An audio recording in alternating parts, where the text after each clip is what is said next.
O tema de hoje é propriedade química do solo. Então, dentro da propriedade química do solo, a gente vai ver algumas reações que ditam alguns comportamentos do solo e que depois vão ser utilizados em outras disciplinas dentro do departamento dos solos, principalmente em termos de fertilidade e nutrição de plantas, né? Então, dentro das propriedades químicas do solo, o que a gente tem? Primeiro, a gente vai fazer uma definição em relação aos tipos de ligações que a gente tem no solo. Então, a gente tem as ligações ditas específicas, que são ligações que envolvem um grande nível de energia, né, entre os elementos químicos dessas ligações. E um exemplo muito comum dessas ligações é a adsorção ou a quimisorção do fósforo.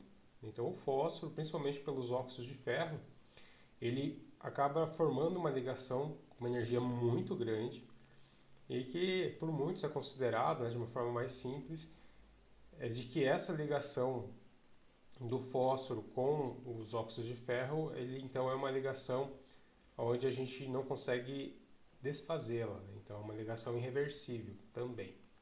Então essas adsorções específicas ou quimisorção, elas têm essa característica de uma ligação muito forte e são tidas então como ligações que não podem ser desfeitas, pelo menos a curto prazo, né? Por outro lado, a gente tem as ligações não específicas ou fissiosorção e que tratam de ligações apenas por essa atração elétrica, né, ou eletrostática, em que esses elementos químicos são atraídos então à superfície de algum composto do solo, pode ser mineral ou orgânico, e como característica principal, essa ligação química permite então com que a gente tenha uma troca muito rápida entre esses elementos que estão atraídos até a superfície do composto mineral ou orgânico, né? Então, essa ligação, a atração ou a retirada a saída desses elementos químicos da superfície dessas partículas ocorre de uma forma muito rápida, né? E aí a gente tem essas ligações com elementos químicos com valência positiva, que são tidos então como cátions, e também elementos químicos com valência negativa, conhecidos como ânions, né? Então, dentro dessas cargas, né, ou dessas ligações que a gente tem trocáveis, né, ou essa fissiosorção, a gente tem essas cargas que vão atrair esses elementos químicos gerados por dois mecanismos principais. O primeiro deles é a substituição isomórfica, e aí essa substituição isomórfica diz respeito à troca de alguns elementos químicos na estrutura do mineral, isso na hora que o mineral está se formando. Então, a gente falou lá no começo da disciplina que tinha os tetraedros e que no meio dos tetraedros a gente tinha o silício, que tem a valência 4+, na natureza, né? E a gente tinha os octaedros, que no meio tinham o alumínio na sua constituição, o alumínio com valência 3+. Então, o que acontece na substituição isomórfica? A gente tem a troca desses elementos químicos no meio da estrutura, onde teoricamente o balanço de carga seria igual a zero, então não teria sobra nem de carga positiva nem negativa. E aí essa troca desses elementos químicos por um outro cátion de tamanho parecido, mas com valência diferente, acaba gerando um excesso de carga negativa no solo. Então, por exemplo, o silício, que é 4+, ele pode ser substituído pelo alumínio, que é um cátion trivalente, né? Um cátion 3+. E aí essa troca do silício pelo alumínio, né, de um 4+ para um 3+, acaba gerando então o excesso de uma carga negativa naquela parte do mineral. Isso ocorre então nas lâminas de tetraedro de silício. Porém, em alguns minerais, essa substituição isomórfica também pode acontecer na lâmina de octaedro de alumínio. E aí o alumínio que tinha carga 3+, que tem carga 3+ na natureza, ele pode ser substituído por um ferro ou um magnésio e ambos têm então a valência 2+. Então, aqui de volta a gente vai ter a formação do excesso de uma carga negativa.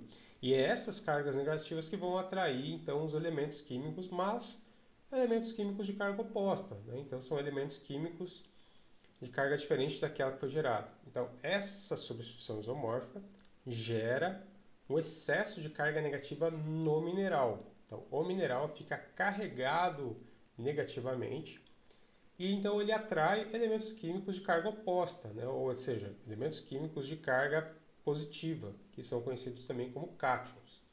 E aí a gente tem então esse fenômeno no solo que a gente chama de capacidade de troca catiônica, né? Então, essas superfícies acabam atraindo esses cátions ou elementos químicos de carga positiva. E essas cargas no solo também podem ser resultado então de variações de pH. E aí a gente diz que essas cargas são pH dependentes, né? Ou seja, variam conforme o pH. E essas variações de carga estão relacionadas principalmente à protonação ou desprotonação do componente, né? Seja material orgânico ou mineral. E essa protonação ou desprotonação está relacionada então com a quantidade de hidrogênio que a gente tem no meio. E por isso então que é tido como dependente de pH. E é aí que o pH vai influenciar na variação das cargas. Então, no outro caso que a gente tinha dos minerais em que a carga era formada por substituição isomórfica, a gente diz que são cargas permanentes, que elas não sofrem influência do pH. Então, se aumentar ou diminuir a concentração de hidrogênio no meio, essa carga não se altera, porque está lá na estrutura do mineral, está no meio do mineral. Enquanto que essas outras cargas dependentes, elas sim sofrem influência da quantidade de hidrogênio na solução, porque esse hidrogênio pode se ligar ou protonar ou desprotonar essas superfícies aqui, alterando então a quantidade de cargas que esse mineral ou esse material orgânico tem. Então, só para um exemplo mais simples, mas para a gente mostrar o que seriam essas variações, aqui é um mineral 1 para 1, caulinita, né? Onde a gente tem na superfície do mineral, nas bordas dele, vamos dizer assim, um balanço mais ou menos igual de carga positiva e negativa, isso em um pH aproximadamente igual a 4. Em eu elevando o pH, por exemplo, se eu fizer uma calagem e esse pH subir a 6, o que vai acontecer? Eu vou estar tirando hidrogênio da solução, eu vou estar consumindo esse hidrogênio. E parte daquele hidrogênio que estava na estrutura do mineral vai também para a solução do solo para tentar equilibrar ou tamponar essas variações de pH. E aí então aquela carga que estava sendo ocupada pelo hidrogênio é liberada na superfície do mineral e eu acabo tendo uma maior quantidade de cargas negativas no mineral. Então, em específico, há uma condição para cada mineral em que a soma de carga positiva e a soma de carga negativa é igual a zero. E aí, nessa faixa, ou nesse valor de pH, é o que eu chamo de pH de ponto de carga zero. Não é a mesma coisa que eu dizer que o mineral não tem carga. Na verdade, o mineral tem a mesma quantidade de carga positiva e a mesma quantidade de carga negativa, por isso que é zero, né? Então, esse ponto de carga zero ele vai ser importante para a gente entender o comportamento de alguns minerais. Então, por exemplo, esse aqui é uma tabela que tem lá no livro de Química e Mineralogia da Sociedade Brasileira de Ciência do Solo. E aqui a gente mostra então os valores de pH, os minerais e a variação de carga do mineral. Então a gente tem aqui, primeiro a caulinita, segundo hematita e goethita, são dois óxidos de ferro. Terceiro a gente tem a gibsita, que seria um óxido de alumínio. Aqui em quarto a gente tem a esmectita e a vermiculita, que seriam minerais do tipo 2 para 1. E aqui por último a gente tem o humus, ou a matéria orgânica, né, que é um material diferente. Então o que acontece? Aqui a gente tem as diferentes faixas de pH e a carga de cada um desses minerais. O que acontece nesse primeiro aqui, na caulinita? Então eu tenho o pH 3,5, onde eu tenho a mesma quantidade de carga positiva e negativa para esse mineral.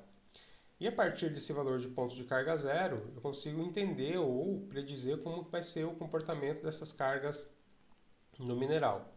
Então, em pH menor que 3,5, começa a ter o excesso de carga positiva no mineral.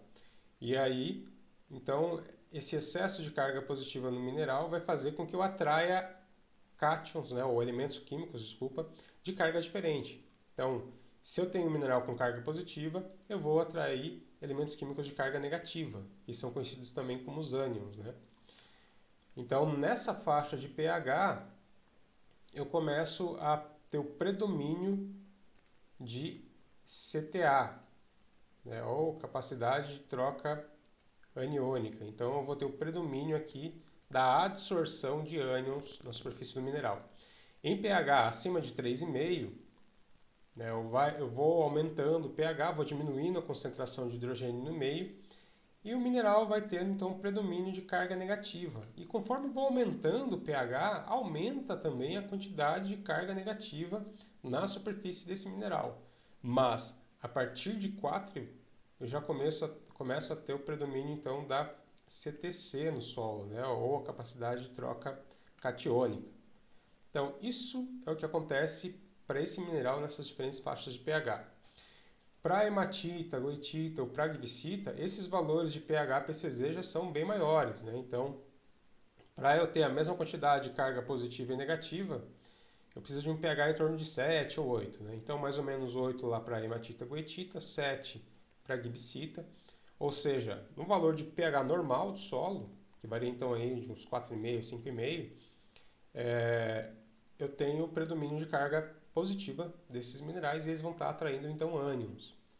Já a caulinita, que é o mineral mais comum e mais abundante nos solos brasileiros, em pH acima de 4, que é o pH normal do solo, eu vou ter o predomínio de carga negativa e vou estar atraindo então elementos químicos de carga oposta.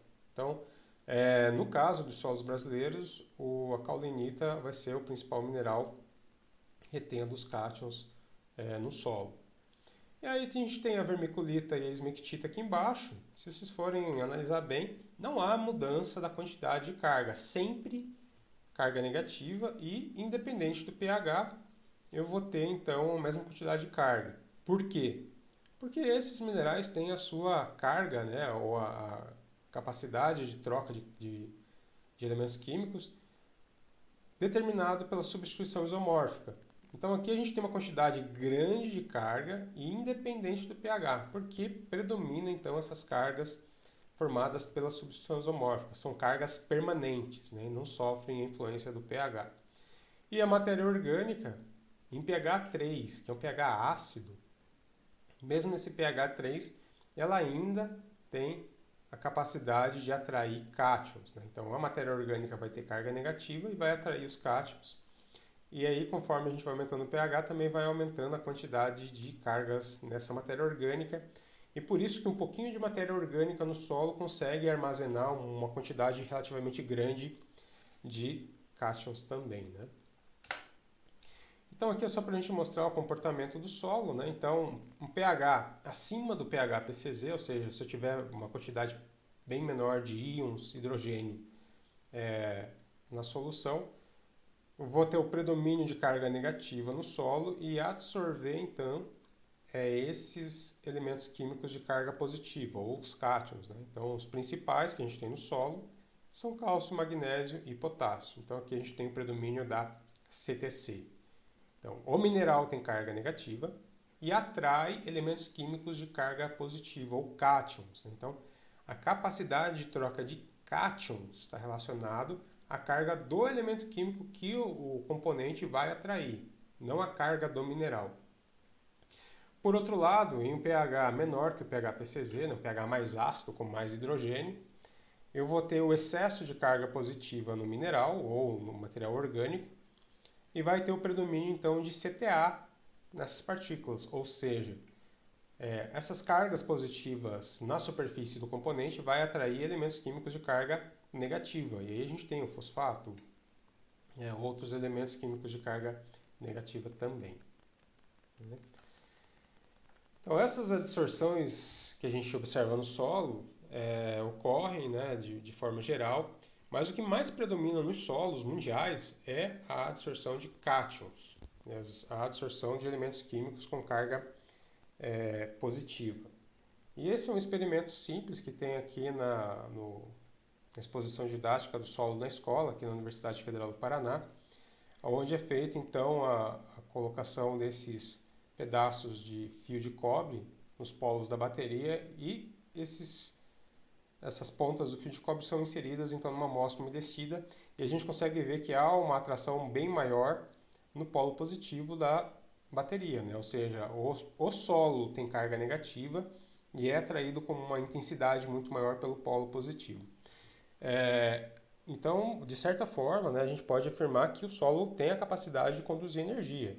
Até brinco com alguns alunos meus que tem meu tio Zuzo, que ele também faz uso dessa propriedade do solo para caçar minhoca com espeto. Né? Então, eu não aconselho ninguém a fazer em casa, mas se você pegar um espeto e tirar as pontas de um fio e colocar num polo positivo da tomada e colocar o outro pedaço do fio no espeto e cravar no solo, você vai ver que há uma descarga elétrica.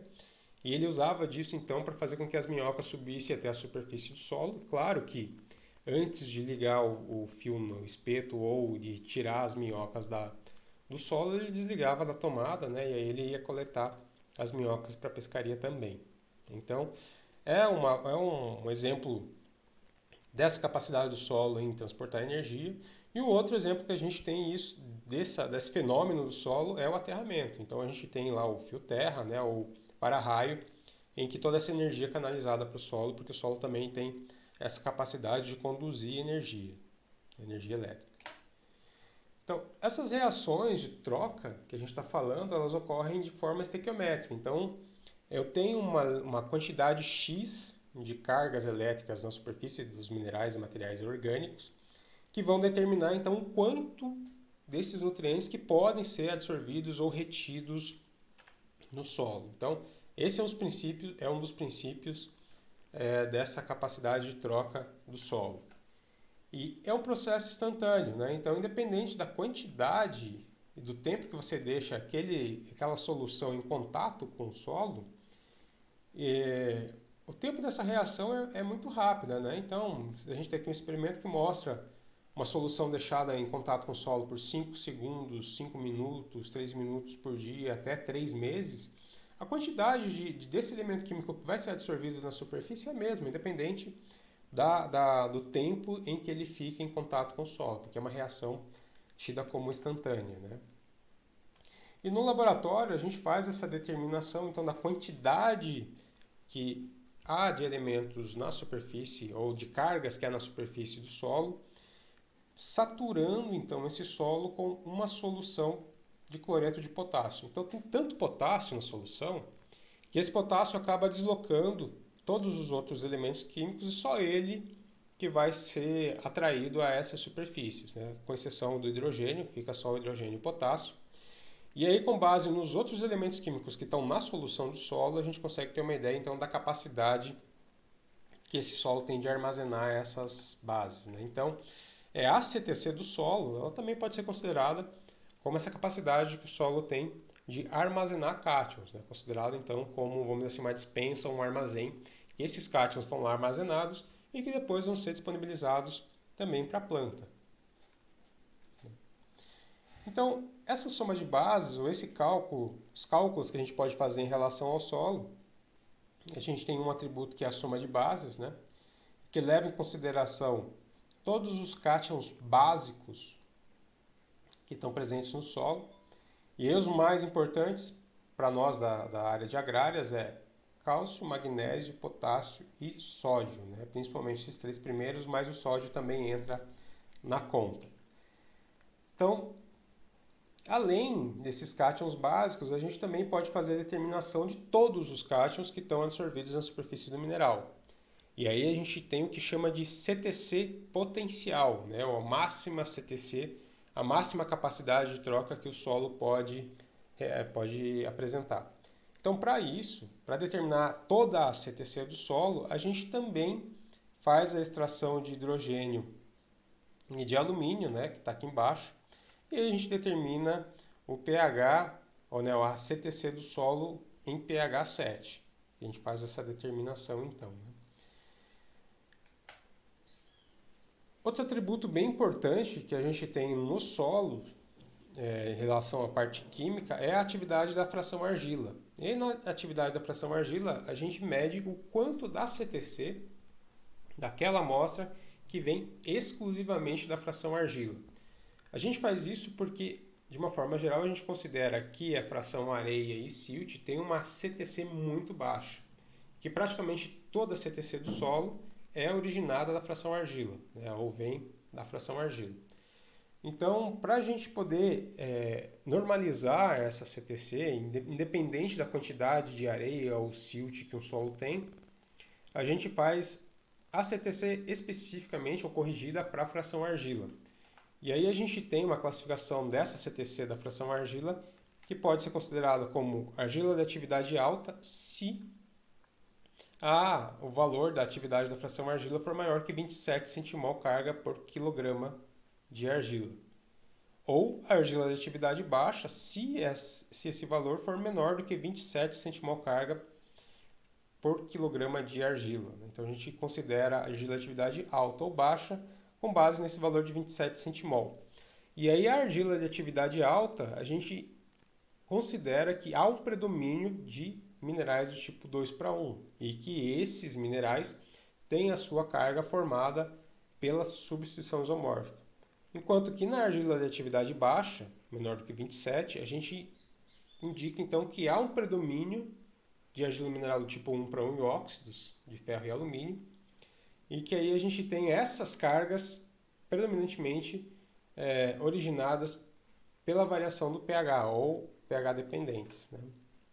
E aqui é só um quadro para mostrar então essas variações de CTC que a gente tem desses minerais. A gente vê que os minerais do tipo 2:1 têm uma alta CTC, também pela substituição isomórfica, mas em parte por essa área superficial específica.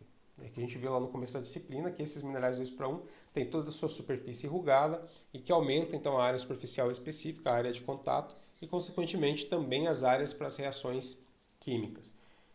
Enquanto que a caulenita, que é o mineral 1:1, e os óxidos de ferro e alumínio, como eles de forma simples, eles não têm substituição isomórfica que gere excesso de carga negativa, eles têm uma CTC muito baixa, sem falar na sua área superficial específica que também é baixa, né?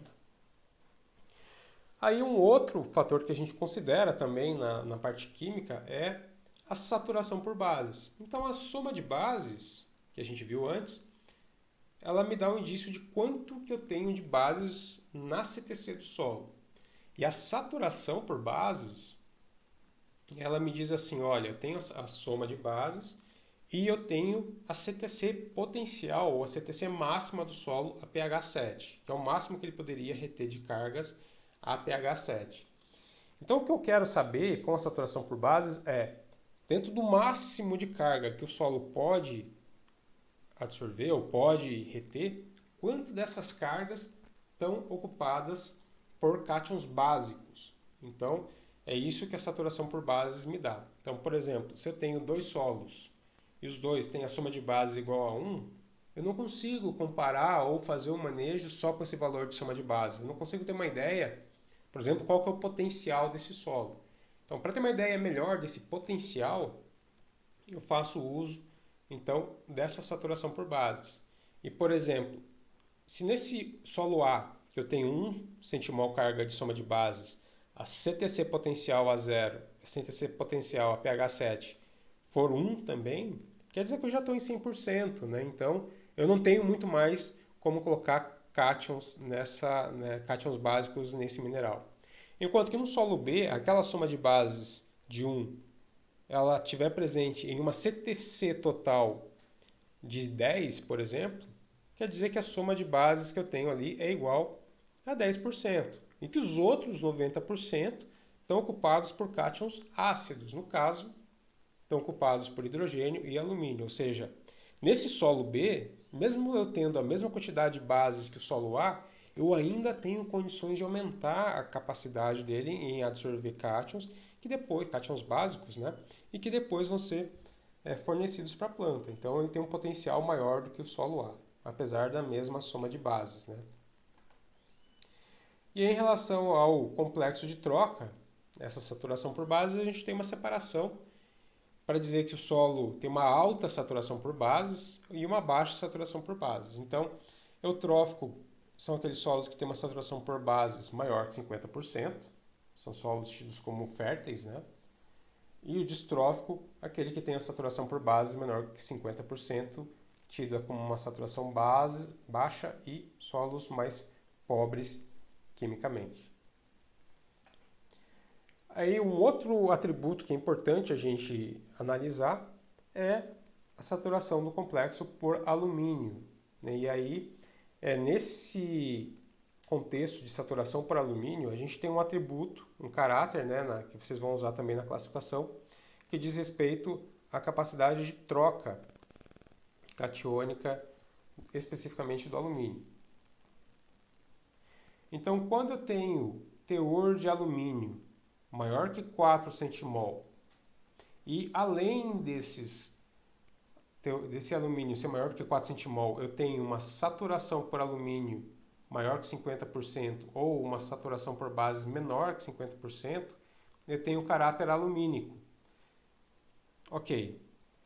Então, essa saturação por alumínio, esse M%, ele é calculado por essa expressão aqui. Então, eu tenho 100 vezes o teor de alumínio dividido por alumínio mais a soma de bases. E aqui nesse denominador, ou na fórmula toda, não entra o hidrogênio no cálculo. Entra somente as bases e o alumínio, né? E aí eu tenho então a saturação de alumínio no complexo de troca. E aí eu atendendo esses pontos aqui, alumínio maior que 4 centimol e saturação por alumínio maior que 50, ou saturação por base menor que 50, eu tenho esse caráter alumínico. E aí eu tenho uma grande restrição ao desenvolvimento de plantas, porque o caráter alumínico, então, ele acaba, o alumínio em si, ele acaba evitando a divisão celular no sistema radicular da planta, e aí a planta não consegue crescer, não consegue se desenvolver, nem absorver água, nem os nutrientes. E aí eu tenho uma limitação muito grande em função do excesso de alumínio no meio do solo. Aí, em relação ao pH, o que a gente tem? O pH ele é uma escala logarítmica, né? Então ele é medido numa escala logarítmica, como vocês já viram lá na aula de química. E a gente tem valores de pHs muito baixos que são tóxicos para a planta, né? Mas não é que o hidrogênio especificamente é tóxico para a planta. Então o que a gente tem? Uma classificação em relação às faixas de pH, e esse pH, então, em torno de 5,4 a 6,5 é tido como moderadamente ácido, mas é o pH ideal para que a planta consiga se desenvolver melhor, né? Então não precisa ser um solo muito básico, não precisa ter um pH muito elevado para que a planta se desenvolva bem. E também não pode ter um pH muito ácido para que a planta consiga se desenvolver de forma tranquila. Então por que isso? Porque a gente tem uma faixa aqui de pH onde há um equilíbrio da máxima disponibilidade de nutrientes. Então, nessa faixa aqui, em torno de 5,5 a 6,5, é onde eu tenho a máxima disponibilidade de molibdênio, onde eu tenho a máxima disponibilidade de fósforo, de nitrogênio, de cálcio. E dentro desses elementos químicos, o alumínio, que seria o vilão da história, é onde se encontra em menor quantidade. Então essa faixa de 5,5 a 6,5 é a faixa ideal que tem de pH, quase nada de alumínio, e a maior disponibilidade desses nutrientes. pHs abaixo de 5,5, eu já tenho um aumento de alumínio disponível na solução, e aí entra aquela questão de problema na divisão celular das plantas, do desenvolvimento da raiz, e aí há uma limitação muito grande. E em pH acima de 6,5, eu já começo a ter, então, problemas de disponibilidade de fósforo, de nitrogênio, né, de ferro, cobre, zinco, manganês, e aqui eu já começo a ter um problema, então, pela elevado valor de pH do solo. Então, o ideal para a gente, onde o máximo de nutrientes estão disponíveis, é essa faixa de 5,5 a 6,5. Okay? Então, como é que se forma a acidez do solo, né? Como é que o solo se torna ácido? Na verdade, o caminho natural de formação do solo leva ele a ser acidificado. A gente viu lá no começo da disciplina que a formação do solo está relacionada a grande quantidade de água no meio. Essa água vai promovendo o processo de temperismo químico, vai removendo o silício e a gente tem a desilicação.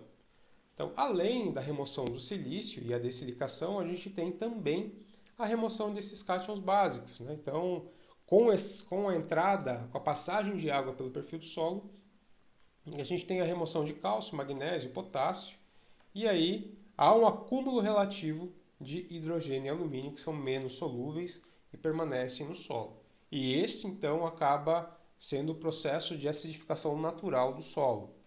Então abaixa o pH, abaixa a saturação por bases e o solo vai se tornando cada vez mais ácido. Então por isso que solos mais velhos, os solos mais intemperizados, são solos com menor fertilidade, porque grande parte desses cátions básicos já foram removidos. Então, qual que é a consequência da acidez? A gente tem aumento da toxidez do alumínio, que a gente viu por lá anteriormente. Há uma redução da disponibilidade de fósforo, redução da saturação por bases, e há também uma redução da decomposição da matéria orgânica, porque esses micro-organismos, em um ambiente mais ácido, eles têm uma limitação ao seu desenvolvimento, logo, se a atividade biológica ela é menor, a decomposição também é menor, e aí há, então, o acúmulo desse material orgânico. Então, esse é um exemplo para clarear um pouco do fator como que o pH impacta no desenvolvimento das plantas. A gente vê aqui, então, que nesses valores de pH abaixo de 3,8 nada se desenvolve. Então, é um fator, é um valor de pH muito restritivo ao desenvolvimento das plantas. E como a gente falou, o pH acima de 7, o pH muito alto, também acaba limitando o desenvolvimento das plantas, porque aí são outros elementos químicos que acabam tendo a sua disponibilidade reduzida. E aí, em relação ao sódio especificamente, apesar dele ser considerado um cátion básico, em excesso o sódio também é prejudicial para a planta. Por quê? Esse sódio, em valores acima de 6 ou de 6 a 15%, ele começa a dificultar a absorção de água pela planta. E aí a planta acaba sofrendo, mesmo tendo água no solo, acaba sofrendo pelo estresse hídrico e tem uma dificuldade no seu desenvolvimento. E valores de sódio acima de 15% é um fator muito limitante ao desenvolvimento da planta.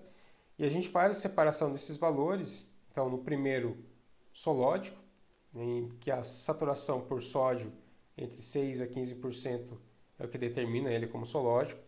E se essa saturação por sódio for maior do que 15%, a gente diz que esse solo tem um caráter sódico. Então, para calcular essa saturação por sódio, a gente faz a conta aqui da quantidade de sódio vezes 100 divididos pela CTC do solo.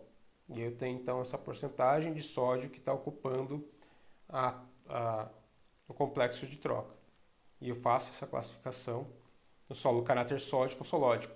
Mas isso só vai acontecer ou ocorre com mais frequência em solos ou das áreas costeiras ou em ambientes de clima semiárido. Da mesma forma que ocorre o caráter sódico ou solódico em climas semiáridos, a gente também tem a ocorrência de caráter salino nesses ambientes mais secos. Então, o que acontece? A salinidade ela é medida pela capacidade em conduzir energia elétrica. É um pouco diferente do sódio. Então, o sódio ele é um elemento químico que pode promover a dispersão da argila, mas a salinidade ela nem sempre promove essa dispersão da argila, mas mesmo assim ela acaba promovendo uma restrição muito grande ao desenvolvimento das plantas, porque se eu tenho um solo com uma solução muito salina, a planta ela vai ter dificuldades em absorver essa água.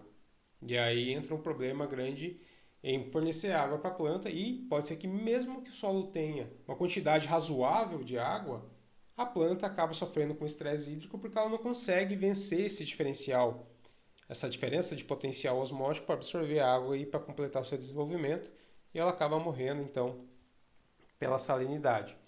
E a gente tem dois intervalos aqui de condutividade elétrica que determinam se o solo ele é salino, quando a condutividade elétrica fica lá entre 7 e 4, e se o caráter é sálico, quando a condutividade elétrica passa de 7 decisiemens por metro, ou seja, a condutividade muito alta, uma restrição ainda maior do que o anterior.